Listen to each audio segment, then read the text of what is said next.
Most people know that Facebook has information about them. We submit things like our names, our hometowns, our ages, our birthdays, and our interests, and we assume that Facebook is collecting that data. But Facebook has much more data on most people than they realize. Facebook can take all the data that you submit and combine it with data from other users and outside information to construct a profile of you. Facebook uses nearly 100 different data points to classify your interests and activities.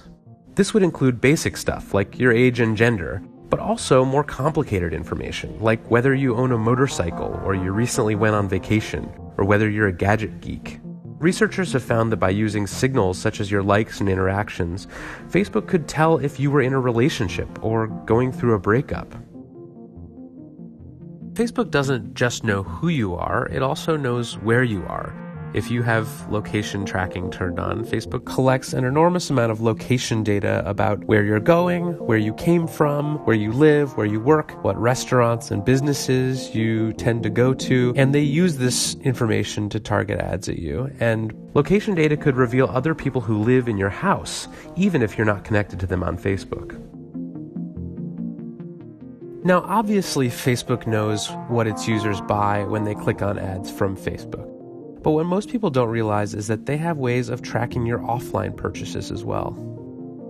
For many years, Facebook has had partnerships with data brokers that collected information about people's purchases. So, for example, if you buy a burrito with your credit card, Facebook could know about that transaction, match it with a credit card that you've added to Facebook or Facebook Messenger, and start showing you ads for indigestion medicine.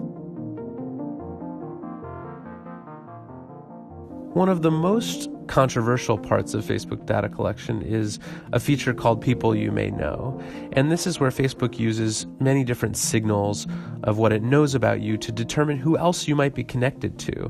And this is not always things that you shared with Facebook. It might be contacts in your phone. It might be people who have been in the same room as you. Facebook was using location data to recommend friends. So it might have been recommending people who share a doctor with you or work in the same building.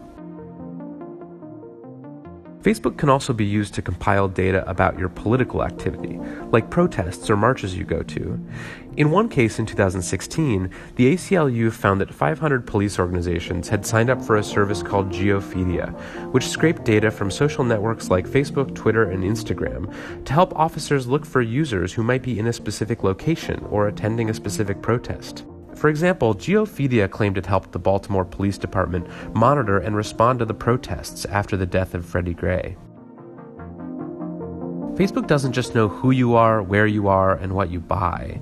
It also can be used to figure out what kinds of things you might do in the future, to predict life outcomes, like whether you will be addicted to substances, whether you will switch political parties, whether you're physically healthy or physically unhealthy.